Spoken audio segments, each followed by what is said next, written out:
सबका बहुत बहुत स्वागत। आज की इस विशेष अदालत में दिल्ली में है दम घोटू गर्मी, बावजूद उसके अदालत अपने समय से लग गई है। देश भर में चुनाव का वातावरण है, सब में बहुत उत्साह है, बहुत उत्सुकता है जानने की कि आज शाम को एग्जिट पोल के परिणाम किस ओर इशारा करेंगे और उसके बाद मंगलवार को जब चुनाव के परिणाम आएंगे तो बाजार पर उसका क्या असर होगा, इसको लेकर मन में अलग अलग ख्याल सभी के आ रहे हैं। कई सारे लोगों ने सीट कितनी आएंगी इसका गणित लगा लिया है, लंबी एक्सेल शीट्स बन गई हैं और यही जोड़ घटाव सारा देश कर रहा है। लेकिन बाजार किस ओर इशारा कर रहा है ये मैं आज आपको इस वीडियो में बताने जा रहा हूं। आज के अदालत में हम इसकी चर्चा करेंगे, लेकिन उससे पहले आप सबका बहुत बहुत स्वागत। देश से, देश के हर कोने से, विश्व के हर कोने से जो लोग अदालत में नियमित जुड़ते हैं, आप सबका बहुत बहुत स्वागत। जो पहली बार पधारे हैं, आप सबका बहुत बहुत हृदय से स्वागत। और जो लोग इत्मीनान से बाद में आज की अदालत की रिकॉर्डिंग देखेंगे, अभी लाइव नहीं जुड़े हैं, आप सबको माध्यम से अदालत की कार्रवाई का सीधा प्रसारण घर बैठे देख रहे हैं, आप सबको नमस्कार, धन्यवाद। अदालत में आज काम बहुत है, काफी विषयों पर चर्चा करनी है। बाजार में हम देख रहे हैं एक अलग ही माहौल है। तो मंगलवार को चुनाव परिणाम आएंगे, उन तमाम चीजों पर हम चर्चा करेंगे। बड़े इंटरेस्टिंग आप लोगों के कमेंट्स आ रहे थे, अभी जब ये प्रोमो चल रहा था उस समय मैं पढ़ रहा था, बड़े इंटरेस्टिंग कमेंट्स आ रहे हैं। भाई मयूर जी, धन्यवाद आपका। मयूर जी कह रहे हैं आई लव यू, तो बहुत बहुत धन्यवाद। उम्मीद है मुझे ही कह रहे होंगे। और इनके अलावा और बहुत से इंटरेस्टिंग संदेश आए हैं। एक साहब हैं जो कह रहे हैं कि बस वोट देकर जल्दी से भागा हूं आपको लाइव देखने के लिए। राहुल वर्मा जी कह रहे हैं कि आज मतदान किया इन्होंने और मतदान करके सीधे दौड़ लगाई उन्होंने कि कहीं अदालत मिस ना हो जाए। बहुत बहुत धन्यवाद राहुल जी, आपका हृदय से धन्यवाद। थैंक यू सो मच अदालत में आने के लिए और अपना बहुमूल्य समय अदालत को देने के लिए। तो अदालत में हम लोग प्रयास करते हैं कि हम पूरे बाजार की टोह लें और आने वाले सप्ताह के लिए पूरी कमर कस ले तैयार हो जाएं। तो आप सबका बहुत बहुत स्वागत है। सैकत लाहा आ गए, धीर सिंह आ गए हैं, लोक रंजन शर्मा आ गए हैं, साथ में विक्रम दोषी जी, अविनाश गुप्ता जी, संसार चांद साहब और रमेश जाजू जी, तारा लेकर जी और उनके अलावा रजत गुप्ता जी, विनय गुप्ता जी, सीमांचल प्रधान जी और बाकी तमाम लोग जुड़ गए हैं। खचाखच भरे हुए है अदालत का कमरा और हम बिना समय गंवाए सवालों की बातचीत करेंगे। लेकिन उससे पहले आइए फटाफट चार्ट्स की चर्चा करें। अच्छा देखिए, कुछ एक बड़े इंटरेस्टिंग संदेश आ रहे थे, चार्ट्स की चर्चा करूं उससे पहले। एक बड़े हमारे चलिए संदेश पर मेरी नजर पड़ेगी तो मैं जरूर आपके सामने रखूंगा। बड़े इंटरेस्टिंग और बहुत ही दिल को छू जाने वाले संदेश कई लोगों ने भेजे हैं और मैं चाहता हूं कि उन्हें हम देखिए। अब जैसे ये इन्फोसेक साइबर लॉ है, बड़ा अच्छा नाम है। ये कह रहे हैं कि momentum matrix not performing well. Sir गजब का काम कर रहा है मोमेंटम मैट्रिक्स, जो हमारा स्मॉल केस है। इनके अलावा राजेश देवलिया जी आ गए हैं, तुकाराम जी आ गए, राजेश महाजन आ गए हैं, अशोक जी आ गए हैं, चाणक्य रितेश आ गए हैं, मौन आरव आ गए हैं और बाकी तमाम लोग जुड़ गए हैं। चलिए तो बिना समय खोए आइए सीधे चार्ट्स का रुख करते हैं। चलिए तो निफ्टी की बात करेंगे और हम बात करेंगे कि कैसे बाजार आपको चौंकाने वाला है। यानी कि चुनाव के परिणामों को लेकर जो कयास हम लगा रहे हैं, बाजार की अगर परिपाटी है पुरानी कि वो कयास आमतौर पर गलत साबित होते हैं, तो बाजार इस बार क्या चकमा दे सकता है इसको समझेंगे कुछ ही मिनटों में। लेकिन उससे पहले हाँ, एक चीज जो बहुत इंपॉर्टेंट है, जिसकी चर्चा हर सप्ताह हम करते हैं, मैं हमेशा नियमित आपको ये बात कहता हूं, तो इस सप्ताह भी मेरा दायित्व है कि आपको ये साफ बताऊं कि investment in securities markets are subject to market risk. Read all the related documents carefully before investing. कोई भी निवेश करने से पहले, निवेश के बारे में विचार करने से पहले उससे जुड़े सारे दस्तावेजों का अध्ययन करना आवश्यक है। और बाजार में आप कोई भी निवेश करते हैं तो वो हमेशा बाजार जोखिम के अधीन होता है, तो ये आपको हमेशा याद रखना चाहिए। ये चीजें हमें पता होती हैं लेकिन कई बार हम इन्हें इग्नोर कर देते हैं, तो इसीलिए आपके सामने रखना जरूरी है। साथ में देखिए एक और चीज बहुत जरूरी है कि मेरे नाम से कई सारे ऐसे टेलीग्राम चैनल्स खुलते बंद होते रहते हैं जिनमें मेरी तस्वीरें लगी रहती है, मेरा नाम का बेजा इस्तेमाल होता है, उसकी हम कंप्लेन करते हैं, साइबर पुलिस में कंप्लेन करते हैं और पुलिस भी एक्शन लेती है। तो इसीलिए याद रखिए, अगर आप किसी भी ऐसे टेलीग्राम चैनल से जुड़े हैं जहां पर कोई खरीदारी बेचने का आपको मशवरा मिल रहा है, कोई राय मिल रही है, कहीं पर भी आप कोई पेमेंट करने वाले हैं, तो हमेशा हमारी टीम से संपर्क करके पहले चेक कीजिए। मेरा आइए बढ़ते हैं और वापस से लौट आते हैं चार्ट्स की तरफ। लीजिए चार्ट्स हाजिर हैं और चार्ट्स को अगर आप देखते हैं तो आप देखते हैं भाई ये निफ्टी का चार्ट आपके सामने, जिस पर अभी सबकी निगाह है।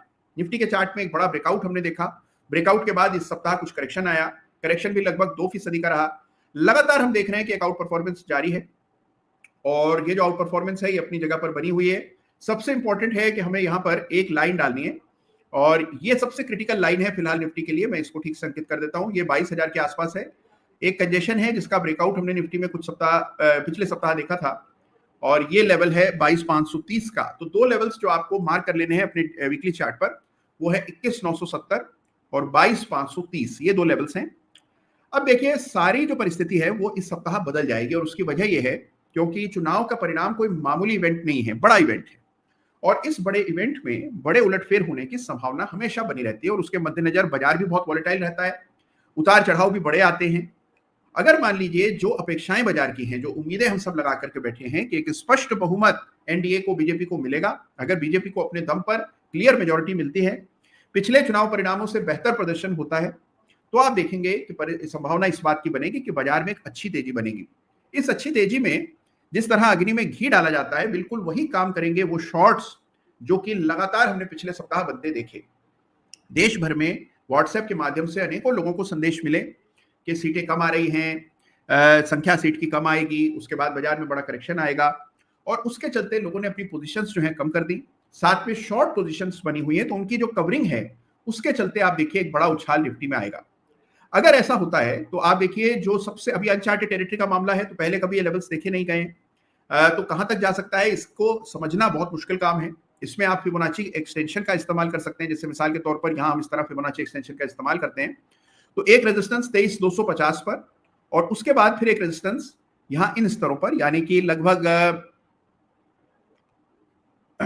24,000 के आसपास अगला रेजिस्टेंस आपको नजर आता है। तो 24,000 जो है वो रैली का अपर एंड बनता है, जो कि लगभग 423.6% है, 423.6%। इस करेक्शन का जो कि निफ्टी पर आया था सितंबर 2023 में, तो उस करेक्शन का इस्तेमाल करके फिबोनाची प्रोजेक्ट करें तो ये लेवल्स हैं जिनको आपको तरजीह देना है। तो ये इंपॉर्टेंट लेवल्स हैं। 24,000 जो है वो निफ्टी के लिए बड़ी बाधा है, बड़ा लेवल है, साइकोलॉजिकली बहुत इंपॉर्टेंट लेवल है। ऑप्शन राइटिंग के लिहाज से बहुत बड़े पैमाने पर इन स्तरों पर कॉल राइटिंग हो रखी है। जिन्होंने बुलिश पोजीशन बनाई है उन्होंने भी हेज करने के लिए अगर कोई ऑप्शन बेचा है तो वो 24,000 का है। तो 24,000 पर तो देखिए बहुत महासंग्राम होने की संभावना है। ये सारी बातें तब होंगी यथार्थ जब बाजार में तेजी आएगी, लेकिन अगर मान लेते हैं कि तेजी नहीं आती है, उलटफेर आता है, तो सबसे पहला, सबसे अहम, सबसे क्रिटिकल सपोर्ट निफ्टी के लिए 22,000 का लेवल है। 22,000 पर बड़ा सपोर्ट है। ये लेवल आप देखिए कि पूरे इस साल में लगभग 2024 में कोई खास टूटा नहीं, तो ये 22,000 का लेवल इंपॉर्टेंट है। 22,000 टूटा तो अगला लेवल सीधे चार्ट पर 20,930, और उसके बाद जो सबसे इंपॉर्टेंट लेवल है वो 20,200। तो अगर मान लीजिए कोई बहुत बड़ा नेगेटिव सरप्राइज चुनाव परिणाम से आता है तो आपको इन लेवल्स को ध्यान में रखना है, जहन में रखना है, क्योंकि उस समय जब घटनाएं घट रही होती हैं, बाजार में पैनिक का माहौल होता है। सबसे पहले तो जब खबर हिट करती है, कोई भी खबर चाहे अच्छी या खराब, तो एक रिएक्शन आता है जिसको हम नी जर्क रिएक्शन कहते हैं, यानी कि जब बाजार बिना कुछ सोचे समझे सीधे बटन दबा देते हैं, ट्रेडर्स एक्टिव हो जाते हैं, एक पैनिक का माहौल होता है, लोगों को संभलने में, होश संभालने में कुछ समय लगता है, और उस दौरान इरेटिक प्राइस मूवमेंट होता है। तो सबसे पहले तो याद रखिए कि कभी भी जब नी जर्क रिएक्शन आ रहा हो उस समय आपको कोई गतिविधि नहीं करनी होती है। नी जर्क को बीत जाने दीजिए, कुछ नहीं बिगड़ेगा। आमतौर पर एक्सेसेस होती है शुरू में, जब पहली बार कोई खबर आती है सामने, तो खबर पूरी तरह से समझ नहीं आती है और ना ही पूरी खबर सामने आती है। हमेशा खबर का एक अंश सामने आता है जिसको देखकर हम तुरंत रिएक्ट कर जाते हैं। वो रिएक्शन भारी पड़ जाते हैं कई बार। मान लीजिए आपने खबर पढ़ी कि भाई उम्मीद से कम सीटें आई या फला राज्य में सीटें कम आई, उसी समय आपने पैनिक में बटन दबाई और आपने देखा कि बाद में जो उसके तुरंत बाद खबरें आई वो उतनी खराब नहीं थी, अंत में अच्छा पॉजिटिव रिजल्ट आया। लेकिन उस इनिशियल रिएक्शन को देखकर, उस इनिशियल खबर को देखकर आप बड़ी चूक कर बैठे। तो इसीलिए कभी भी इस तरह का वातावरण हो जहां खबरें आ रही हो, you have to wait for your opportunity. तो कहीं पैनिक मत कीजिए, एकदम शांत चित्त से आपको ट्रेड करना है और इन्वेस्ट करना है। मैंने पहले भी कहा है कि एक साल में लगभग 200 ट्रेडिंग सेशंस हैं, तो कोई जरूरी नहीं है कि आपको चुनाव के परिणामों के दौरान ही पैसा कमाना है। पूरा साल पड़ा हुआ है। ये बिल्कुल उसी तरह है कि जो छात्र कहता है कि मुझे तो परीक्षाओं से ठीक पहले, एक रात पहले ही पढ़ना है। अगर आप पूरे साल पढ़ रहे हैं तो आपको उस दिन पढ़ने का कोई तनाव, कोई दबाव नहीं होता है। बिल्कुल उसी तरह से अगर आप पूरे साल ठीक ढंग से ट्रेड कर रहे हैं तो जरूरी नहीं है कि आपको चुनाव की इस तेजी मंदी में ही बड़ा पैसा कमाना है।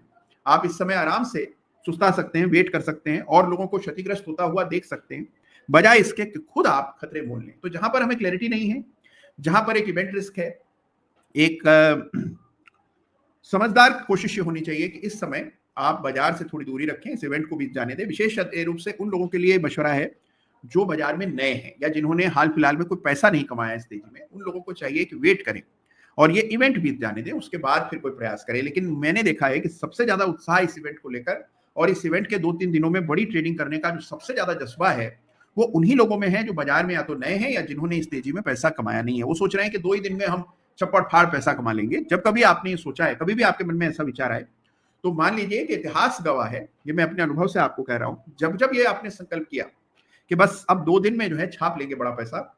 बाजार ने हमेशा पटकनी दी है, ये इतिहास है। तो इसीलिए आप सबसे जो अनुभव मुझे है उसके आधार पर मेरा निवेदन है, बहुत संयम से सोच विचार करके आप इस समय पर ट्रेड करें। कोई जरूरी नहीं है कि आपको तुरंत कोई फैसला लेना है, फैसला सोच समझ के लीजिए। तो ये इंपॉर्टेंट फिबोनाची लेवल्स हैं जिनको आपको ध्यान में रखना है। निफ्टी की ट्रेजेक्टरी पॉजिटिव है। मेजर लेवल नीचे की तरफ कौन सा है याद रखिए, सबसे क्रिटिकल लेवल है 20,200 का, यहां पर बड़ा सपोर्ट है। पहले ये लेवल रेजिस्टेंस था, तो 20,200 निफ्टी के लिए बड़ा सपोर्ट है। अब ये कितना दूर है, लगभग 10% दूर है, 8% तो मान ही लीजिए। तो अगर कोई बड़ा ब्रेकडाउन आता है और निफ्टी 8-10% गिर जाती है तो ये 20,200 बड़ा सपोर्ट लेवल होगा। इसकी संभावना चार्ट देख करके तो कम से कम दिखती है। संभावना इस बात की ज्यादा है कि आपको एक अपसाइड देखने को मिलेगा। बड़ा रेजिस्टेंस चार्ट पर 23,800 24,000 के आसपास है। तो वो लेवल्स हैं जिनको ध्यान में रखना है। ये कुल मिलाकर स्थिति है निफ्टी की। ट्रेंड पॉजिटिव है, ट्रेंड पर अभी तक कोई क्षति नहीं पहुंची, हल्का सा भी कोई डेंट इस ट्रेंड पर नहीं है। हायर बॉटम्स की अटूट श्रृंखला है और ट्रेंड जिस तरह का बन पड़ा है, जिस तरह की पोजिशनिंग है, स्ट्रक्चर में कोई कमी नहीं है। हाँ, अब देखिए कोई उलट फिर चुनाव में हो जाए तो उसके बारे में कुछ भी कहा नहीं जा सकता, और यदि ऐसा होता है तो निश्चित रूप से बाजार रिएक्ट करेगा।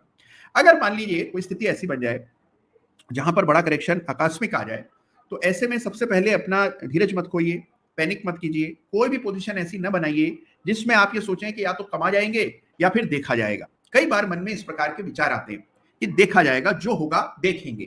भाई देखेंगे क्या, जब घटना घट जाएगी, आपका खाता आधा रह जाएगा, बड़ा नुकसान हो रहा होगा, उस समय भला क्या देखेंगे। जो देखना है अभी देखिए।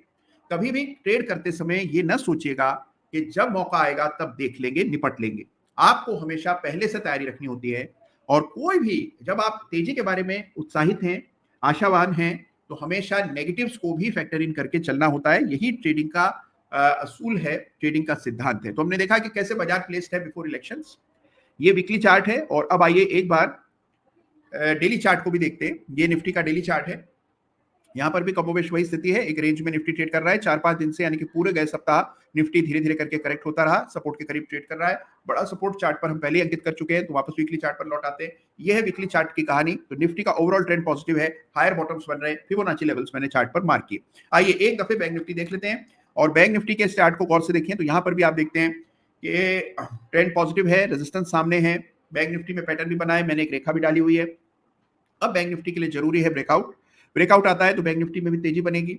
और जिस तरह से बैंक निफ्टी काफी समय से कंसोलिडेट कर रहा है, तो उसके हिसाब से आप एक अनुमान लगा सकते हैं तेजी कितनी आ सकती है। बड़ा फॉल आया तो आपको पता है, सपोर्ट मैंने चार्ट पर मार्क किए हुए हैं। पहला सपोर्ट लेवल है 44,800। बड़ा फॉल आया तो बैंक्स में गिरावट आएगी, और बैंक्स की गिरावट आई तो ये लेवल्स इंपॉर्टेंट है 43,600। तो इन लेवल्स को अपने चार्ट पर जरूर अंकित कर लें अगर आप बैंक निफ्टी ट्रैक करते हैं तो।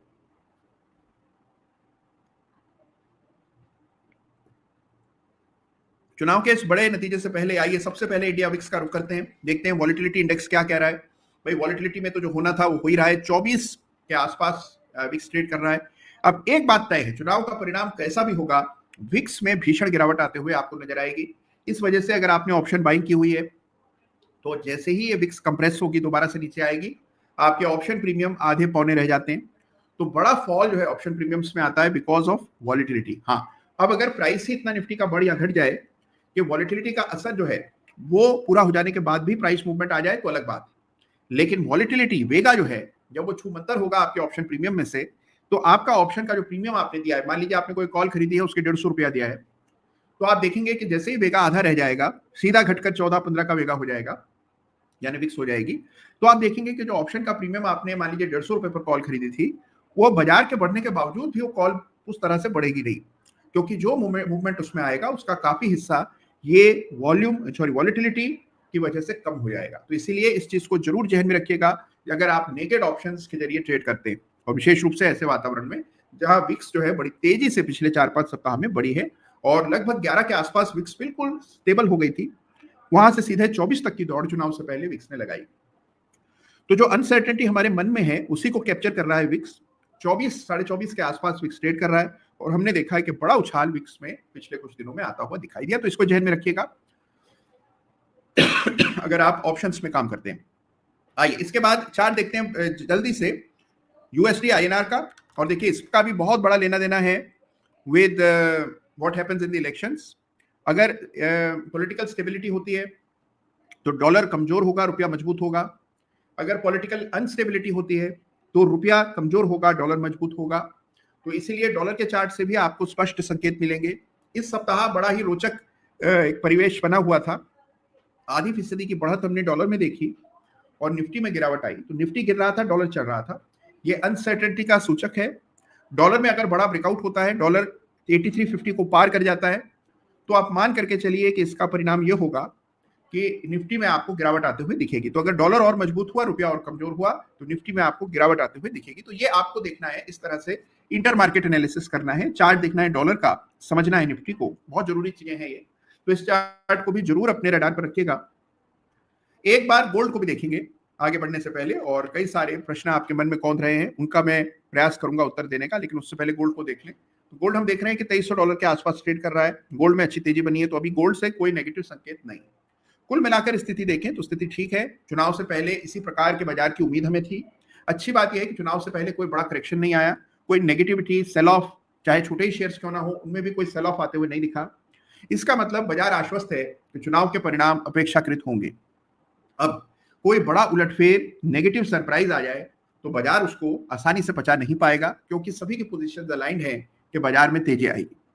जैसे ही तेजी का ये मंसूबा टूट गया मान लीजिए, तो आप बाजार में एक बड़ा करेक्शन भी देख सकते हैं। करेक्शन की एक्सटेंट कितनी हो सकती है, इसका अंदाजा भी हमने निफ्टी के चार्ट से देखा। अगर अपेक्षाकृत चुनाव परिणाम आते हैं तो बाजार में एक फ्लेयर अप होगा, बाजार राहत की सांस भरेगा, शॉर्ट अनवाइंड होंगे और तेजी आपको देखने को मिलेगी। तेजी बहुत टिकाऊ इसलिए नहीं होगी कि अपर लेवल्स पर और सारे जो विषय हैं वो बाजार के दिमाग में हावी हो जाएंगे। आने वाले बजट को लेकर बाजार चिंता करेगा, पहले 100 दिन में सरकार क्या करेगी उसके एजेंडा को लेकर बाजार चिंता करेगा, ग्लोबल सिचुएशन को लेकर चिंता होगी।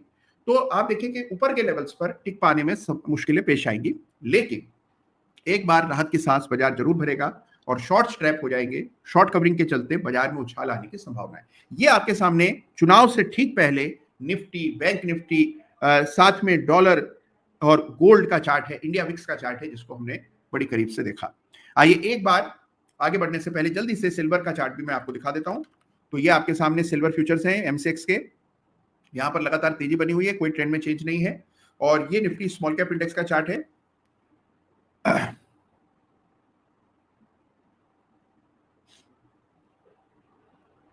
यहां पर भी हमने लाइन ऑफ कंट्रोल डाली हुई है पिछले वीक की, और ये लाइन ऑफ कंट्रोल इंटैक्ट है। हम देख रहे हैं कि इस लेवल को अभी भी Nifty small cap index hold कर रहा है। अच्छी बात यह है कि कोई खास करेक्शन अभी तक इस इंडेक्स में भी नहीं आया, तो स्मॉल कैप में भी करेक्शन नहीं दिख रहा है। ओवरऑल ट्रेंड सिक्योर है और बाजार पूरी कॉन्फिडेंस के साथ चुनाव परिणाम में जा रहा है कि चुनाव के परिणाम बाजार की उम्मीदों के हिसाब से होंगे। चलिए, तो ये स्थिति है। कई सारे सवाल अदालत के सामने लंबित हैं। ओके, एक हमारे सामने चार्ल्स नोवेल हैं जिनका सवाल है। वो ये कह रहे हैं कि अगर हम एनएससी और बीएससी किसी भी एक शेयर के दोनों के वॉल्यूम देखते हैं तो अच्छा, तो कह रहे हैं कि दोनों को के वॉल्यूम देखने चाहिए क्या, ये शायद इनका सवाल है। तो भाई देखिए, बिल्कुल आपका सवाल सही है। आमतौर पर चार्ट देखते समय लोग केवल उसी एक्सचेंज के वॉल्यूम्स को तरजीह देते हैं जिस एक्सचेंज पर आप चार्ट देख रहे हैं।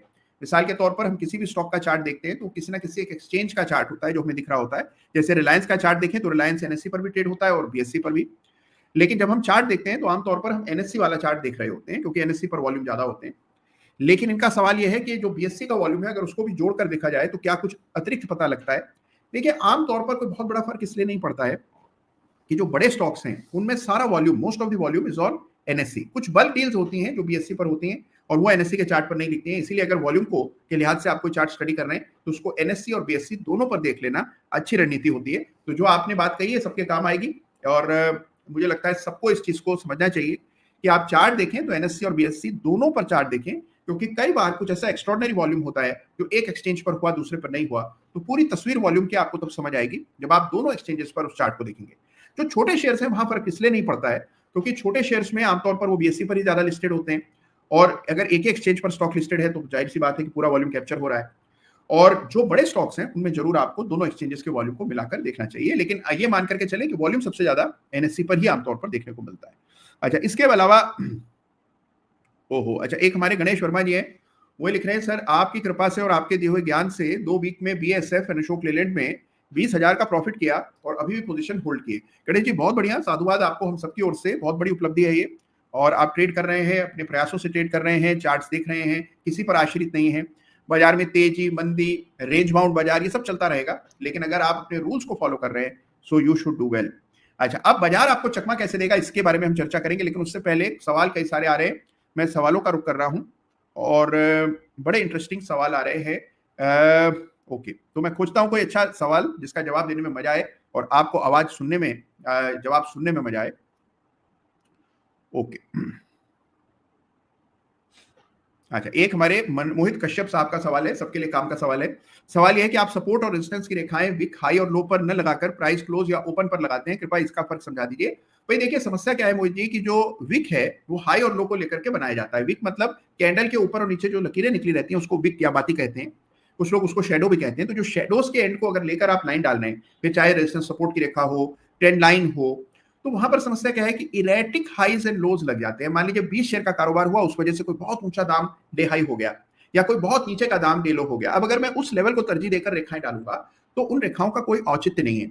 सबसे इंपॉर्टेंट लाइन जो होती है वो क्लोज की लाइन होती है। उसकी वजह क्या है कि क्लोज के प्राइसेस को विशेष तरजीह दी जानी चाहिए।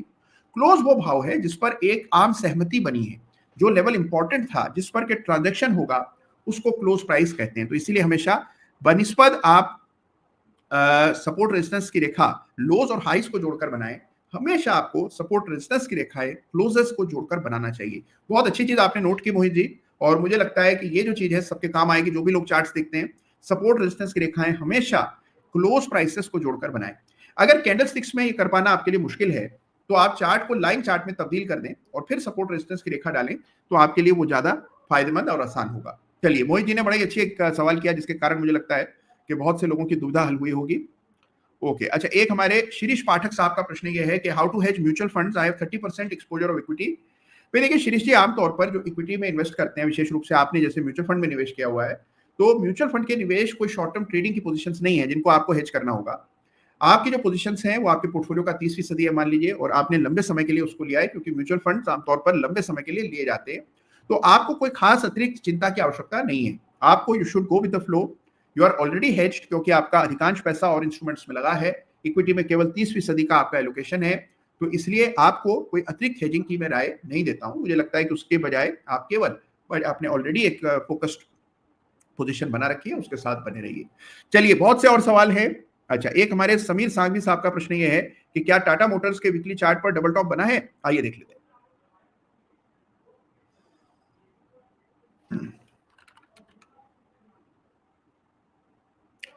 लीजिए, तो ये टाटा मोटर का वीकली चार्ट है और सवाल हमारे सामने ये है कि क्या इसमें डबल टॉप पैटर्न बना है, और इसका जवाब देंगे हमारे सभी जो सदस्य जुड़े हुए हैं आज की अदालत में, जो लोग शिरकत कर रहे हैं। जवाब आपको देना है, चार्ट आपके सामने है, झट से लिख दीजिए। आपको लगता है कि इस चार्ट पर डबल टॉप पैटर्न बना है?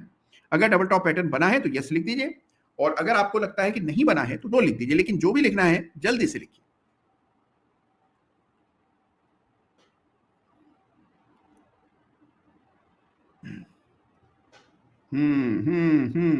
भाई देखिए, पंच प्रधान कभी गलत नहीं हो सकते हैं, तो हमारे जितने पंच हैं जो यहाँ पर यस लिख रहे हैं, आप सभी लोग पूरी तरह सही है। This indeed is a double top. अच्छा, जिन लोगों को कंफ्यूजन है कि डबल टॉप है या नहीं है, वो इस पीक की वजह से थोड़े परेशान हो रहे हैं, क्योंकि एक और पीक बनी हुई है। देखिए, कई तरह के वेरिएशंस होते हैं इस पैटर्न के डबल टॉप के। जिस डबल टॉप से हमारा सबसे अधिक परिचय है, जहां एक एम जैसी आकृति बनती है, वो भी एक डबल टॉप की किस्म है।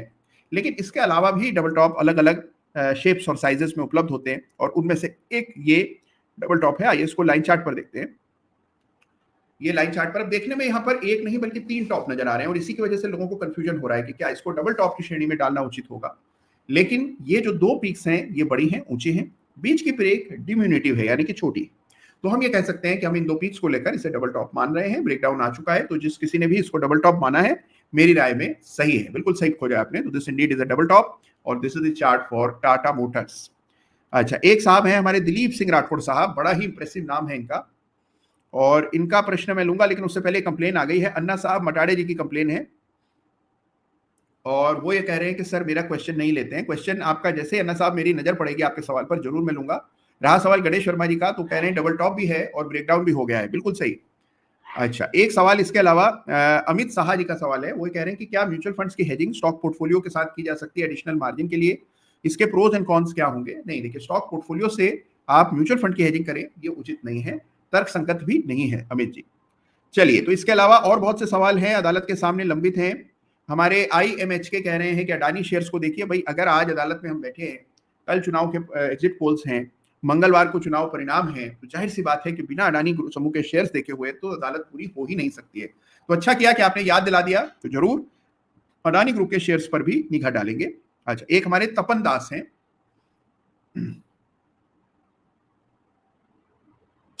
तपन दास जी लिख रहे हैं, गुरुजी आपकी कृपा से टेक्नो इलेक्ट्रिक्स में 20% का प्रॉफिट किया है। तपन जी बहुत बहुत शुभकामनाएं आपको, मेनी कॉन्ग्रेचुलेशन, बड़ी उपलब्धि है और चार्ट भी बड़ा गजब का है टेक्नो इलेक्ट्रिक का। आइए चार्ट पर भी एक निगाह डाल देते हैं।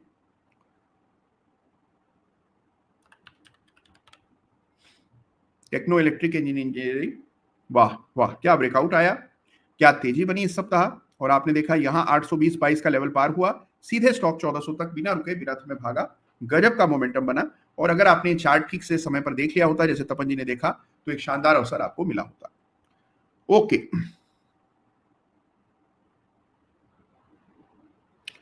ग्रेट।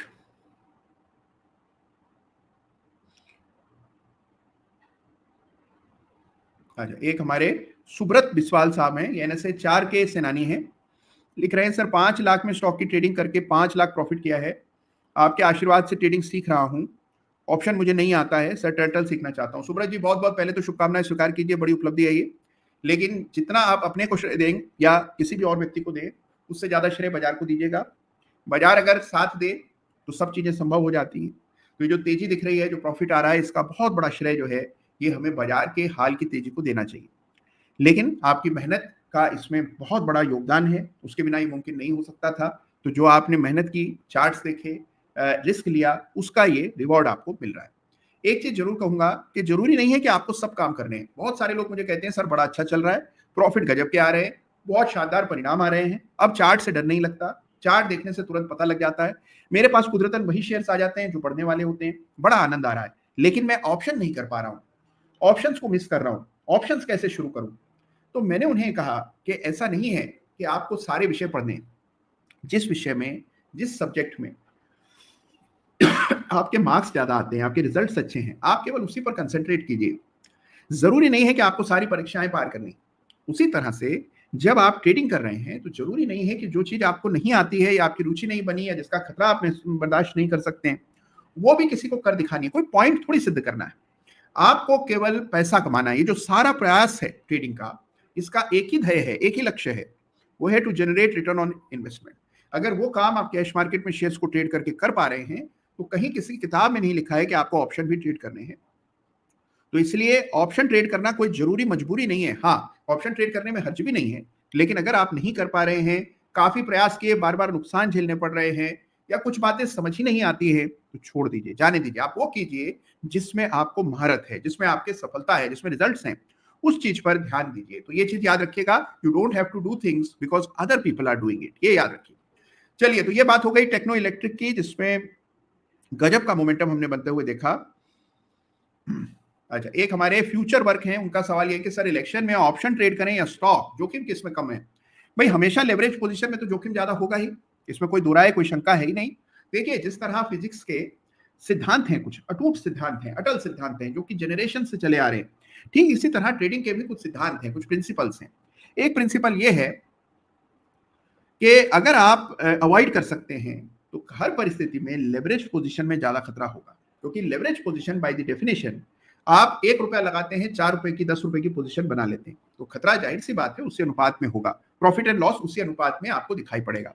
अगर नुकसान आ रहा है तो नुकसान भी ज्यादा प्रोनाउंस्ड और बड़ा होगा अगर आप ऑप्शंस में काम करते हैं। तो याद रखिए कि चाहे कोई आपको कुछ भी कहे, अगर आपको तुलना करनी है ऑप्शंस और स्टॉक्स के बीच में, तो हमेशा याद रखिएगा कि खतरा जाहिर सी बात है कि ऑप्शंस में ही ज्यादा होगा। ओके, इसके बाद सवाल बहुत सारे आ रहे हैं। चिंतन मोरबिया साहब का सवाल है, वो कह रहे हैं sir good morning, I use bear put spread strategy, deep in the money put बाय करते हैं और out of the money put जो है उसको सेल करते हैं, और बेसिक आइडिया ये है expected but on other side loss if OTM put increase then ITM put then. अच्छा, ये कहना चाह रहे हैं कि सर मैं लॉन्ग पुट स्प्रेड स्ट्रेटेजी बना रहा हूं, बेयर पुट बनाते हैं, यानी कि कर क्या रहे हैं, पुट खरीदते हैं इन द मनी और साथ में out of the money put को बेच देते हैं। मंदी की स्ट्रेटजी है ये बेयर स्प्रेड। तो बेयर स्प्रेड बना रहे हैं हमारे चिंतन मोरबिया साहब। अब इनका सवाल यह है कि अगर प्राइस ऊपर चला जाता है तो नुकसान हो जाता है, जाहिर सी बात है होना ही चाहिए, ये स्ट्रेटेजी जो है मंदी की स्ट्रेटेजी है, गिरावट की। अगर आपका जो व्यू है वो गलत साबित हो जाता है तो जाहिर सी बात है कि नुकसान तो झेलना ही पड़ेगा, और उसके लिए आपको मानसिक रूप से तैयार रहना चाहिए। That is the risk involve. उसी रिस्क का आपको रिवॉर्ड मिल रहा है, इसको इंटेलिजेंटली प्ले कर सकते हैं, कई चीजों के साथ इसको जोड़ सकते हैं, अपने खतरे को बेहतर आप हैंडल कर सकते हैं, लेकिन खतरा तो बिल्कुल ज्यों का त्यों बना ही रहता है। ओके, केरलाई ट्रेडर जी का सवाल है, dear lordship, please tell us which sector will have the highest impact on election results, should we focus on it from the word go. भाई देखिए, जाहिर सी बात है, ये सवाल तो बड़ा आसान है केरलाई ट्रेडर। सबसे बड़ा परिणाम आपको कुछ ऐसे औद्योगिक समूह हैं जिनके शेयर्स पर सबसे बड़ा इंपैक्ट पड़ेगा, जो कि कहें कि चुनाव, अब देखिए चुनाव के परिणाम अगर अच्छे आते हैं तो इन स्टॉक्स में बड़ी रैली आएगी, चुनाव के परिणाम खराब आते हैं तो इन स्टॉक्स में गिरावट आएगी। सबसे बड़ा इंपैक्ट उनकी कंपनियों पर पड़ेगा। सेक्टर वाइज अगर आप पूछ रहे हैं तो सबसे बड़ा सेक्टर जिस पर मेरी राय में असर पड़ेगा वो है डिफेंस, सरकारी कंपनियां, रेल कंपनियां, मेटल्स और बैंक्स। ये वो सेक्टर्स हैं जिन पर सबसे बड़ा असर पड़ेगा। इसमें सबसे अग्रणी कौन सी है? सरकारी कंपनियां, डिफेंस, रेल, जो कि इस सरकार का सबसे बड़ा फोकस रहा है। उन कंपनियों में आप अच्छा एक्शन देखेंगे अगर चुनाव परिणाम में कोई बड़ा उलटफेर आता है। तो ये सेक्टर्स हैं जिन पर आपको निगाह रखनी है। जब आप चार्ट देखें, अनेकों सवाल आ रहे हैं। अरे वाह, हमारे बापी मित्रा साहब हैं, वो कह रहे हैं सर मैंने IFCI में 22% का रिटर्न लिया है, बहुत बड़ी उपलब्धि है, बहुत बहुत शुभकामनाएं आपको। कई सारे प्रश्न आ रहे हैं। आइए एक अच्छे चार्ट से इस सप्ताह के चार्ट इस सप्ताह के अदालत की शुरुआत करते हैं।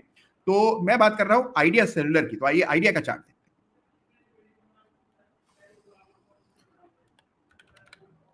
हैं। चलिए, तो चार्ट आपके सामने आइडिया का है, ये वीकली चार्ट है, और इसको अगर आप लाइन चार्ट पर देखते हैं इस तरह, तो यहां पर एक डबल टॉप पैटर्न बना था, बड़ा सा ब्रेकडाउन भी आया, लेकिन फिर पैटर्न निरस्त हो गया, पैटर्न का फेलियर होता हुआ नजर आ रहा है। याद रखिए कि पैटर्न का फेलियर अपने आप में एक पैटर्न होता है। ये डेली चार्ट, ये वीकली चार्ट है, ये डेली है। डेली पर एक ब्रेकआउट हुआ है इस रेजिस्टेंस एरिया का, एक कंसोलिडेशन चल रहा था, उसका ब्रेकआउट हुआ, ब्रेकआउट के बाद तेजी बनी हुई। लाइन चार्ट पर हम देख रहे हैं आइडिया सेलुलर, और ये डेली चार्ट है। अगला रेजिस्टेंस डेली चार्ट पर यहाँ 1750 पर दिखता है, और ये वीकली चार्ट है। वीकली चार्ट पर भी हम एक उछाल आते हुए देख रहे हैं। तो ये आइडिया सेलुलर का चार्ट है जिसको आपको स्टडी करना चाहिए। हाल LOC इत्यादि मार्क कीजिए। LOC कहां डलेगी? LOC इन लेवल्स के आसपास आपको डालनी। चलिए, चार्ट बहुत सारे हैं जिन पर हम लोग चर्चा करेंगे, लेकिन उससे पहले आइए, एक जतिन कपूर साहब ने लिखा है कि उन्होंने अडानी पावर खरीदा था 168 रुपए पर, 375% का प्रॉफिट है। Dow theory rocks, thanks to you. बहुत बहुत धन्यवाद जतिन जी आपका। और अब अपने साथ जोड़ते हैं हम भव्या नारंग जी को, देखते हैं उन तक हमारी आवाज पहुंच रही है कि नहीं। हेलो, जय श्री राम सर। जय श्री राम भव्या, कैसे हैं आप? बहुत बढ़िया सर। सर मेरी आवाज आ रही है क्लियरली? बिल्कुल साफ स्पष्ट आपकी आवाज आ रही है। तो भव्या कैसे हैं? बाजार कैसा लग रहा है आपको? कैसे आपकी जर्नी शुरू हुई, ये बताइए। सर बहुत बढ़िया सर। अभी तो मैं मुंबई में हूँ, और सर मैंने 2 साल पहले ट्रेडिंग में काम स्टार्ट किया था। तो सर मैं इंजीनियरिंग ग्रेजुएट हूँ। उसके बाद मैंने इंजीनियरिंग के बाद 1 साल ड्रॉप लेके अपने अंकल के साथ रह रही थी, तो वो ट्रेडिंग का काम करते थे, तो तब मैंने इंटरेस्ट लेना चालू किया मार्केट में। तो सर शुरू में जो मैं ट्रेडिंग पे काम कर रही थी उसमें कोई पर्टिकुलर प्रोसेस नहीं था, बाय सेल कर दिया, चार्ट्स पे जो दिख रहा है या इंडिकेटर्स में जो समझ आ रहा है उस हिसाब से। बट सर उसके बाद शुरू में यूट्यूब वीडियोस भी देख रही थी आपके, तो सर तब मुझे लगा कि एक पर्टिकुलर प्रोसेस पे काम करना चाहिए। तब सर मैंने NSA ज्वाइन किया, और सर NSA ज्वाइन करने के बाद मेरे ट्रेडिंग स्टाइल में 180 डिग्री का चेंज आया। सर जिस तरीके से हम नॉर्मली ट्रेडिंग करते हैं सर, ट्रेडिंग में एक पर्टिकुलर प्रोसेस फॉलो करना सबसे जरूरी है। Sir discipline is equivalent to trading in markets. तो सर वो डिसिप्लिन NSA ज्वाइन करने के बाद आया। पर्टिकुलर पैटर्न्स पे कैसे काम करना है। सर पहले सिर्फ पैटर्न्स देख लिए, टारगेट और स्टॉप लॉस फॉलो नहीं करते थे। सर वो फॉलो करने का जो कॉन्फिडेंस आया वो सर बहुत इंपॉर्टेंट है। बहुत बड़ी बात कह रही भव्या, और बहुत इंटरेस्टिंग चीज आपने कही है कि भाई जो डिसिप्लिन है दैट इज ट्रेडिंग। ट्रेडिंग में इसके अलावा कुछ खास है नहीं। अगर आप अपने रिस्क को ठीक से मैनेज कर रहे हैं, डिसिप्लिन है, तो आपको, बाकी तो प्रोबेबिलिटी का खेल है, अपने आप प्रोबेबिलिटी प्ले आउट करती है, लेकिन सबसे बड़ी चीज है कि वो डिसिप्लिन आप कैसे मेंटेन करती है। तो भव्या, जैसे आपने कहा कि शुरू में आप ये नहीं कर पाती थी, अब कर पाती हैं, तो what is the change that you have made? क्योंकि देखिए बहुत सारे लोग होंगे जो आज भी नहीं कर पाते, सुनते हैं, उनको समझ भी आता है, लेकिन जब करने की बारी होती है तो वही पुरानी गलती बार बार रिपीट हो जाती है। तो ऐसा क्या बदलाव किया आपने अपनी सोच में जिससे कि अब वो डिसिप्लिन आप रख पाती हैं? क्या चेंजेस हुए? सर जब हम इन प्रोसेस को कंटिन्यूअसली फॉलो करते हैं, भले ही स्टॉप लॉस लेना हो या टारगेट लेना हो, और सर उसकी एक ट्रेड शीट बना के उसको नोट करना, अपने रिस्क रिवॉर्ड को समझना, अपनी ट्रेडिंग स्टाइल को समझना, sir this is an entire process जिसको कंटिन्यूअसली कंसिस्टेंसी से फॉलो करना चाहिए। तो सर उस तरीके से जब हम काम करेंगे, कॉन्फिडेंस रखेंगे अपनी ट्रेडिंग में, डरेंगे नहीं, स्टॉप लॉस लेने से भी और टारगेट लेने के टाइम ग्रीड, ज़्यादा लालच नहीं करेंगे। सर जब एक प्रोसेस में काम करते हैं तो it is fruitful and sir in the बिल्कुल long run that only makes a difference. बहुत बड़ी बात है आपने कही, बहुत इंपॉर्टेंट चीज है ये और इस पर जरूर सबको तरजीह देनी चाहिए। देखिए क्या होता है, जब तक आप एक एक ट्रेड को इवेल्युएट कर रहे हैं तब आप उस ट्रेड से इमोशनली अटैच हो जाते हैं। जैसे अब मान लीजिए आपने कोई स्टॉक खरीदा, अब वो स्टॉक खरीदने के बाद आप पूरी सोच में, आपकी सोच में यही है कि भाई ये तो बढ़ेगा, डबल हो जाएगा, हो सकता है 10% कल बढ़ जाए, हो सकता है 20% बढ़ जाए। अब आप इमोशनली उस ट्रेड के साथ आपका एक भावनात्मक संबंध बन जाता है। फिर क्या होता है कि जब जो आप सोचते हैं वो नहीं होता है या आपके विपरीत वो पोजीशन जाती है, तो हम क्या करते हैं, हम सोचते हैं कि यार ऐसा कैसे हो गया, अरे इतना नुकसान लग जाएगा, अभी वेट करते हैं। तो आमतौर पर आप इंतजार करने लगते हैं और उस समय क्या है, नुकसान बढ़ते जाते हैं, बिकॉज आपका कोई प्लान नहीं था, आप सोच के चल रहे थे कि ये ट्रेड तो सफल होगा ही। लेकिन अगर आपने इसको एक प्रोबेबिलिटी का खेल समझा होता तो आपको पता है कि भाई ये ट्रेड नहीं सफल हुआ तो अगला हो जाएगा, मुझे सारे ट्रेड में सफलता चाहिए भी नहीं, केवल इतने परसेंट ट्रेड अगर मेरे सफल हो गए तो पैसा बन जाएगा। तो वो प्रोसेस है जिसके जरिए आपको ट्रेडिंग करनी है। तो बहुत काम की चीज, बहुत ही इंपॉर्टेंट चीज यहाँ पर हाईलाइट की भव्या ने। तो भव्या अब आप प्रोसेस फॉलो करती हैं और कोई एक ऐसी चीज है जो आपको लगता है कि भाई ट्रेडिंग में नहीं करनी चाहिए, जो मतलब आमतौर पर लोग करते हैं, आपने भी शायद कभी की हो, लेकिन अब आपको रियलाइज होता है कि नहीं ये चीज, ये गलती है, इसको बिल्कुल नहीं करना चाहिए? सर सबसे वर्स्ट होता है अपने स्टॉप लॉस आने के बाद भी उसमें एक उम्मीद लगा के रुकना। सर जिस दिन हम वो बंद कर देंगे ना सर, एक बिल्कुल प्रोसेस ही बिल्कुल सर पूरी ट्रेडिंग स्टाइल ही चेंज हो जाएगा। बिल्कुल 100% मैंने देखा है बहुत सारे लोगों को, स्टॉप लॉस लगाते हैं, स्टॉप लॉस का भाव आता है तो कहते हैं एक बार के लिए हटा दो फिर देखेंगे। तो जब स्टॉप लॉस आपको समय आने पर हटा ही देना था तो स्टॉप लॉस को लगाया क्यों है? तो स्टॉप लॉस जो है उसको पूरी कड़ाई के साथ फॉलो करना जरूरी है, और स्टॉप लॉस को भी और टारगेट को भी। आमतौर पर होता क्या है, प्रॉफिट आ रहा होता है तभी भी कई बार देखा नहीं जाता, हमने सोचा तो था पूरी रेजिस्टेंस के लेवल तक वेट करेंगे, लेकिन हल्का सा प्रॉफिट आया और उसको निकल गए बेच करके। तो आप देखिए होगा क्या कि प्रॉफिट छोटे छोटे, लॉसेस बड़े, और यही बात है जिसको प्रोसेस कह रही है Bhavya, very very important point. तो सबको इसको फॉलो करना चाहिए। अब भव्या आगे के प्लान्स क्या है आपके, अब ये बताइए। सर अभी मैं ऑप्शन ट्रेडिंग में भी काम कर रही हूँ। तो सर द वाह, process which I am following right now is mostly momentum investing, और सर साथ ही कंसिस्टेंट इनकम के लिए मैं ऑप्शंस ट्रेडिंग में भी काम कर। बहुत बढ़िया, ग्रेट। तो दो काम कर रही हैं भव्या, मोमेंटम इन्वेस्टिंग तो कर ही रही है, काफी समय से कर रही हैं, अच्छे परिणाम आ रहे हैं, लेकिन साथ में अब ऑप्शन ट्रेडिंग भी शुरू कर रही है। तो आपको हमारी तरफ से शुभकामनाएं। और क्योंकि आप में मैच्योरिटी है, काफी चीजें आप देख चुकी हैं, तो ऑप्शन के रिस्क को भी ठीक ढंग से मैनेज करेंगी और ऑप्शन को भी सही अनुपात में करेंगी। तो और करेंगी तो देखिए रिजल्ट आता है। सबसे बड़ी प्रॉब्लम है ऑप्शन से ऐसे बेवजह डरना नहीं, ऑप्शंस में बहुत पैसा है, लेकिन ऑप्शंस को समझ करके ट्रेड करना चाहिए, क्योंकि ऑप्शंस में हल्की सी चूक बड़े नुकसान का कारण तुरंत बन जाती है। That is most important. तो बड़ा मजा आया भव्या बात करके आपसे, सर और वन मुझे पॉइंट लगता आई है वुड लाइक टू ऐड। हाँ please please please go. Sir मेरा एक छोटा भाई है, वो भी आपके साथ मेरे साथ बैठ के आपके वीडियोस वगैरह देखता था एनएसए। अरे एंड सर ये जो कल्चर आता है सर मार्केट में काम करने का फैमिली में भी, sir that is very important and that is very nice, it is a good skill to learn. तो सर वो भी मेरे को बैठ के चार्ट्स बताता है, इसमें ये ब्रेकआउट हुआ है, इसमें ये पैटर्न बना है। Sir he is just 11 year old. अरे क्या बात, तो अच्छा। यस।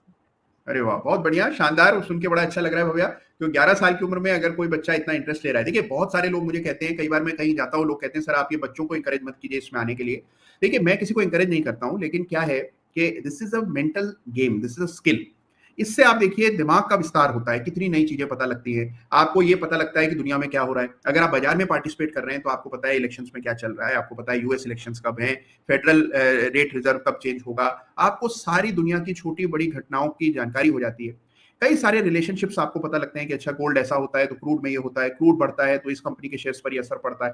तो एक एनालिटिकल थॉट प्रोसेस डेवलप होता है, जो मेरी राय में सभी को फायदा देता है। आप बाद में ट्रेड करें या ना करें, ये एक तरह की स्किल है। दूसरी चीज, अगर आप ट्रेडिंग में अच्छी सफलता हासिल कर लेते हैं तो आपको पूरे जीवन के लिए एक सुपर स्किल मिल जाती है। आपको पता होता है कि भाई कभी भी कोई परेशानी आएगी तो ट्रेडिंग से गुजारे लायक पैसा तो हम अर्जित कर ही लेंगे।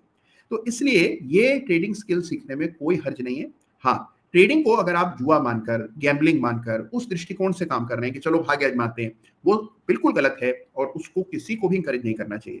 लेकिन अगर आप इसको एक ट्रेड मानकर, एक बिजनेस मानकर, एक इंटेलेक्चुअल एक्टिविटी मानकर कर रहे हैं, तो मुझे लगता है सबको इसमें इंटरेस्ट लेना चाहिए। इससे आपको बहुत सारी चीजें पता लगती हैं। एक इन्वेस्टिंग का आपके अंदर जज्बा पैदा होता है, सेविंग का एक जज्बा पैदा होता है कि भाई अपने पैसे बचाकर अगर आप कोई इन्वेस्टमेंट करते हैं बजाय इसके कि उसको स्पेंड कर दें, तो सेविंग करने में आपका इंटरेस्ट होता है। देखिए कई ऐसे लोग हैं जिन्होंने अपने बच्चों के नाम पर शेयर्स खरीदे हुए हैं।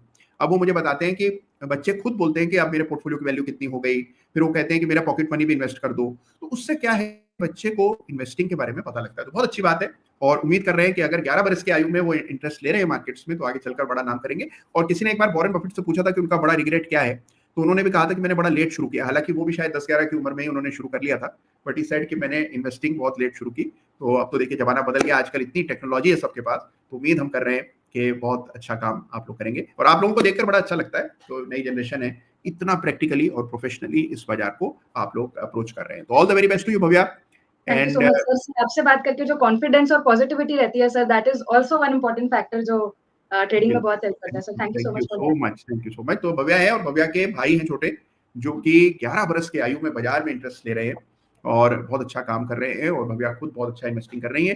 तो आप देखिए कि देश भर में एक क्रांति हो रही है जिसके बारे में शायद हम लोग कभी सोचते नहीं है, but there are people who are doing wonderful work, बहुत जबरदस्त और शानदार लोग काम कर रहे हैं, और उन सबको मेरी ओर से नमन है, बहुत बड़ी बात है। और देखिए बड़े शानदार संदेश आ रहे हैं भव्या के लिए और उनके भाई के लिए, लोग उनको शुभकामनाएं, शुभाशीष भेज रहे हैं। विष्णु मुलवानी जी ने भेजा है, शुभकामनाएं भेज रहे हैं, और बाकी लोग भी अपना आशीष न्यौछावर कर रहे हैं। तो देखिए एक हम लोग एक तार से जुड़े हुए हैं और वो तार है शेयर बाजार।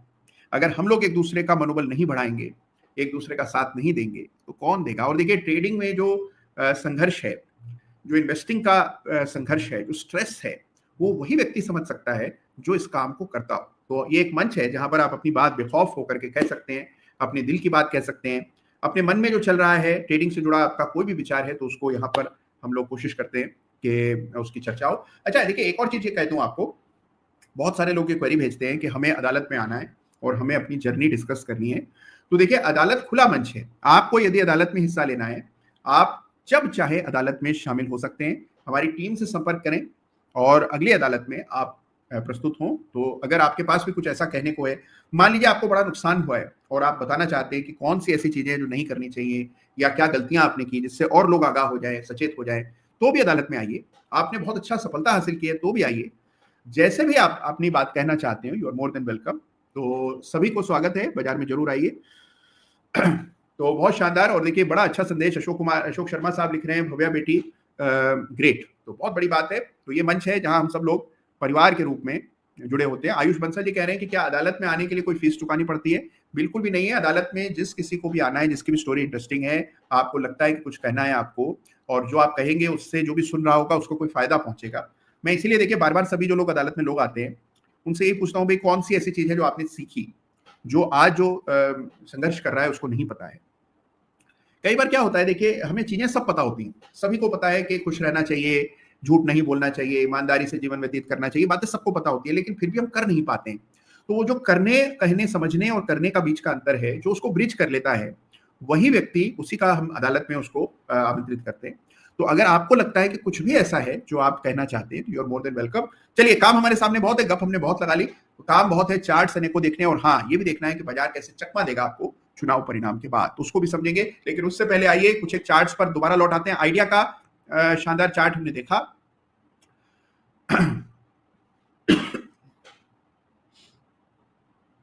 अच्छा, एक हमारे विक्की जी है, नाम तो इनका विकास है, लेकिन ये विक्की कहलाते हैं, और ये कह रहे हैं इलेक्शन रिजल्ट से डरना चाहिए क्या? भाई डरना किसी भी चीज से नहीं चाहिए, इतना कुछ हमने देख लिया। आप तो शायद कोविड के बाद बाजार में आए हैं, लेकिन जो कोविड से पहले के यहाँ पर लोग हैं मेरी तरह, वो आपको बताएंगे भाई इतना बड़ा संकट था कोविड। उस समय लग रहा था कि हमारे प्राण भी बचेंगे कि नहीं इसका भी कोई अनुमान नहीं था, इंसान भी बचेंगे कि नहीं इसका भी अनुमान नहीं था। लेकिन उस समय उस कोविड की स्थिति को भी हम निपट के बाहर आए, प्रॉफिट में आए, और लोगों ने जबरदस्त पैसा उस दौर में कमाया। जिसने कोविड के तुरंत बाद निवेश किया उसने अपने जीवन में इतना पैसा कभी नहीं देखा जितना उस दौर में कमाया है। तो किसी भी चीज से डर खत्म हो जाएगा जब आप इस तरह की स्थिति से निपट लेंगे। रहा सवाल चुनाव के, तो चुनाव के परिणामों से उतार चढ़ाव तो स्वाभाविक है, अच्छा आएगा तो भी उतार चढ़ाव, और खराब आएगा तो उतार निश्चित है। तो ये परिस्थितियां बनती रहेंगी, लेकिन हमें चार्ट के आधार पर ट्रेड करना है। और जो आपकी चिंताएं, देखिए हमारे छोटे से पैसे बाजार में लगे रहते हैं, हम कितनी चिंता करते हैं, जो करोड़ों खरबों रुपया संस्थाओं ने लगा रखा है, जाहिर सी बात है कि वो ज्यादा चिंतित होंगे, उन्होंने सब कुछ देखा समझा होगा। लेकिन एक बात नहीं भूलनी चाहिए कि बाजार अपने लाइफ टाइम हाई से केवल 400-500 अंक नीचे ट्रेड कर रहा है। तो अगर कोई ऐसी परेशानी होती तो बाजार हमेशा समय से पहले रिएक्शन देता है, घटना घटने के बाद रिएक्शन कम देता है, इस चीज को याद रखना चाहिए। तो नाहक परेशान ना हो, डरे मत, जो भी करें नियम के आधार पर, चार्ट्स के आधार पर, रूल्स फॉलो करते हुए करें। ओके, बहुत सारे प्रश्न आ रहे हैं। अच्छा, हमें अडानी ग्रुप के शेयर्स देखने हैं, इसकी चर्चा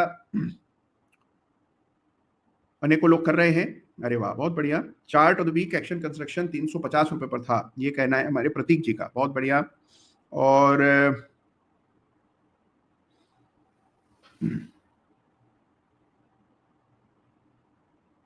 ओके, अच्छा, डी इंडिया ट्रिप आगरा, इनका प्रश्न ये है कि माय लॉर्ड मेरा कंफ्यूजन दूर करिए, ऑप्शन कॉन्ट्रैक्ट राइटिंग के टाइम प्रीमियम हाई होता है, क्या तभी सेल कर देना चाहिए? क्या विक्स हाई में ऑप्शन सेल ज्यादा बेटर होता है क्या माय लॉर्ड?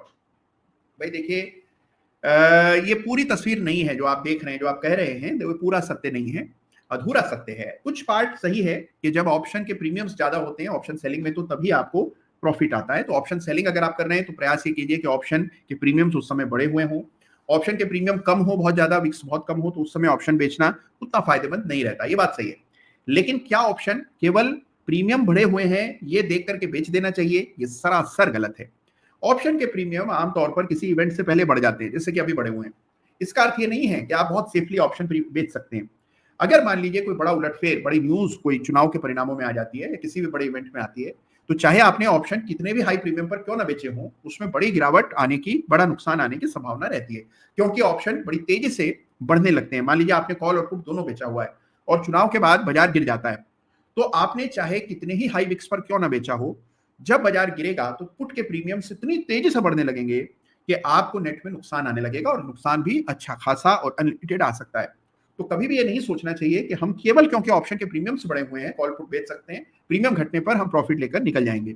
ये तब होगा जब इस इवेंट का कोई बड़ा असर चार्ट्स पर या बाजार पर नहीं पड़ेगा। लेकिन अगर इस इवेंट का कोई बड़ा असर पड़ जाता है, चाहे वो तेजी की तरफ या मंदी की तरफ, तो बड़ा नुकसान संभव है। ऑप्शन में काम करते समय ऑप्शन की सारी बारीकियों को ठीक ढंग से जानना जरूरी है। केवल आधे अधूरे ज्ञान से अगर आप ऑप्शन में काम करेंगे, हो सकता है कि 2-3 सप्ताह कुछ एक एक्सपायरीज आप कुछ कमा भी जाएं, आपको ये मुगालता होने लगे कि नहीं ऑप्शंस तो मेरे काबू में, मुझे समझ आता है।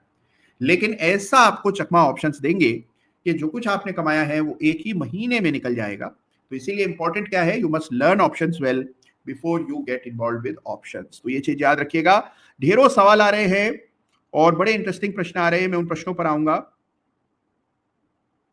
ओहो, अरे वाह, सागर गौड़ साहब ने बड़ा अच्छा एक सुझाव भेजा है। वो कह रहे हैं कि सर कल भी आपके 15 मिनट एग्जिट पोल पर मिल जाएं तो बड़ा अच्छा होगा। सागर जी, मैं पूरा प्रयास करूंगा। एग्जिट पोल तो आज रात को ही आ जाएगा, लेकिन एग्जिट पोल के बाद भी मेरे क्या विचार हैं एग्जिट पोल के बाद, वो मैं जरूर अगर हो सका तो एक शॉर्ट के जरिए आपके सामने जरूर रखूंगा। तो चैनल देखते रहिएगा, एक शॉर्ट इस पर मैं अवश्य ही डालूंगा।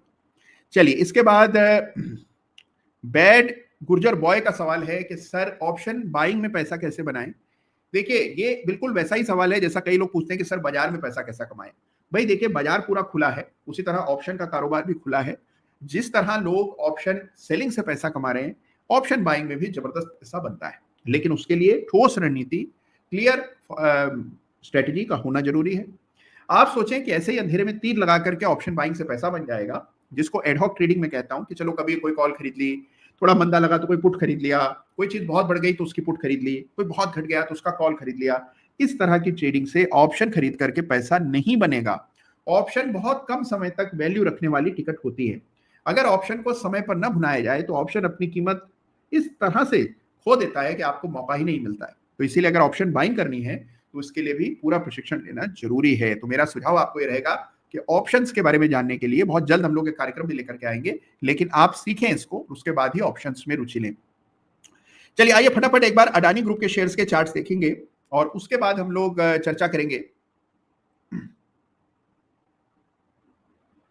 वाह, बहुत बढ़िया, एक बड़ा अच्छा संदेश हमारे अमित बाबर साहब ने भेजा है। वो लिख रहे हैं कि जब साथ कुणाल जी के साथ तो डरने की क्या बात। वाह, बहुत बढ़िया, गजब, बहुत शानदार। चलिए फटाफट चार्ट्स देखेंगे। अच्छा, जगदीश जी का एक प्रश्न है कि सर मार्जिन में ट्रेडिंग करता 90 दिन के लिए काफी फायदा हुआ है, कम से कम इंटरेस्ट लेने वाले ब्रोकर कौन से हैं? इसकी जानकारी मेरे पास नहीं है जगदीश जी, ये स्वयं आपको ढूंढने पड़ेंगे और ब्रोकर का चुनाव भी स्वयं करना पड़ेगा। तो इस बारे में कोई खास मुझे एक्स्ट्रा नॉलेज नहीं है।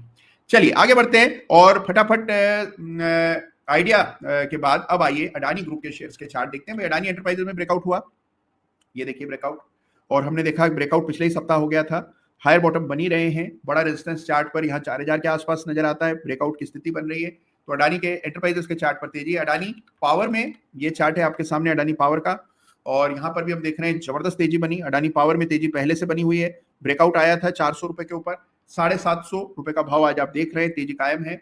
अडानी पोर्ट के चार्ट को देखें तो ये अडानी पोर्ट्स का चार्ट है। ये चार्ट बड़ा दमदार है, लगातार आउट परफॉर्मेंस दिखा रहा है और हमने देखा यहाँ पर भी ब्रेकआउट कमोबेश उसी समय पिछले साल आया था और ये स्टॉक भी 1000 से 1400 हो गया, 40% बढ़ा है पिछले कुछ महीनों में। तो यहाँ पर भी तेजी कायम है। तो अडानी समूह के जो शेयर्स हैं, अगर आप देखें चुनाव के पर्सपेक्टिव से भी स्ट्रॉन्ग फुटिंग पर है, किसी में भी कोई मीनिंगफुल करेक्शन नहीं है और एलओसी साफ चार्ट पर दृष्टिगोचर है। तो उन लेवल्स को मार्क करें और चार्ट देखें तो यहाँ पर स्ट्रेंथ नजर आ रही है, आपको कोई कमी नहीं है। तो ये आपके सामने अडानी समूह के चार्ट्स हैं। चलिए अब देखिए, एक चीज यहाँ पर इंपॉर्टेंट है समझना और वो ये है कि चुनाव के परिणामों में क्या ऐसा हो सकता है कि हम चौंक जाएं, हम सरप्राइज हो जाएं। देखिए सबसे इंपॉर्टेंट चीज है कि कई बार अपेक्षित परिणाम आने के बावजूद भी रिएक्शन उस तरह के नहीं होते जैसे कि हम सोचते हैं। मिसाल के तौर पर एक बार फर्ज कीजिए कि अच्छी सीटें आ जाती है या जितनी सीटें पिछले साल बीजेपी की थी, पिछले चुनाव में थी, उतनी सीटें इस बार भी आ जाएं, लेकिन हो सकता है उसके बावजूद भी जिस तरह की तेजी की हम उम्मीद लगाए बैठे हैं उस तरह की तेजी आपको न देखनी पड़े।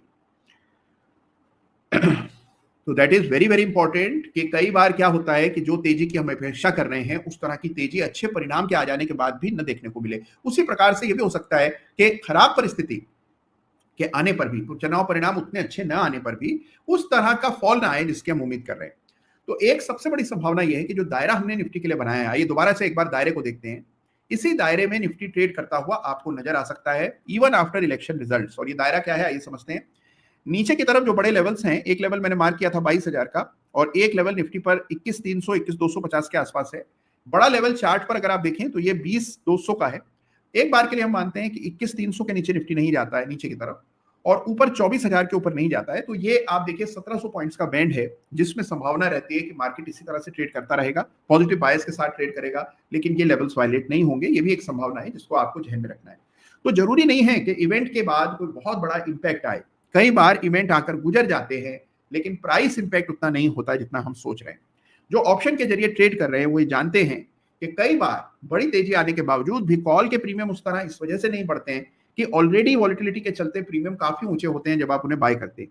तो इवेंट के बाद जब विक्स कम हो जाती है तो जो प्रॉफिट आपको आ रहा होता है डेल्टा की वजह से वो ये वेगा खा जाता है। तो इसने अंत में प्रॉफिट मामूली से होते बावजूद इसके कि आपके हक में न्यूज आती है।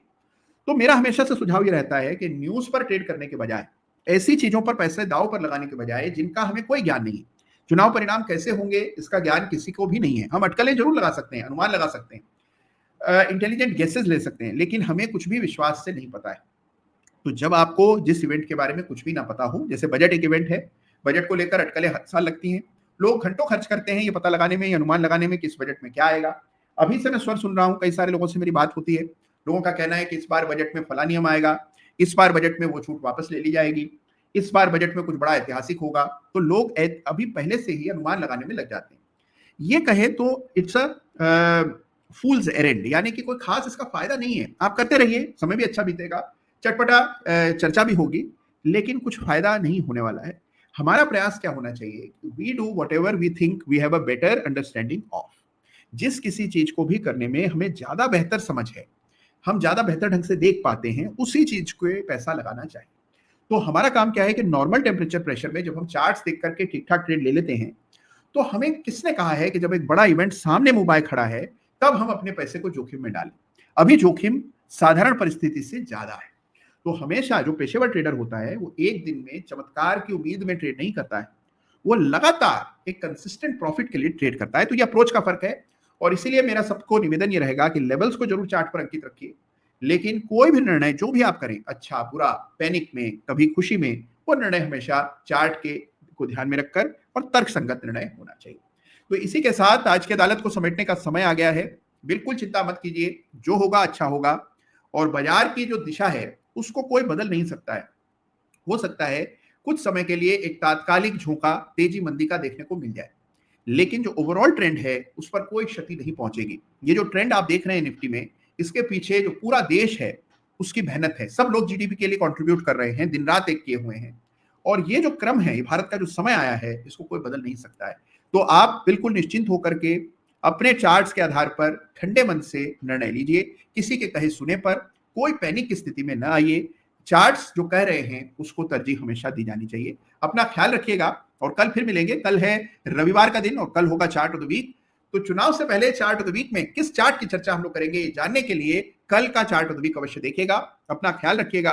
आप सबका बहुत बहुत धन्यवाद आज की अदालत में शिरकत करने के लिए। All the very best. Thank you so much. जय हिंद, जय भारत।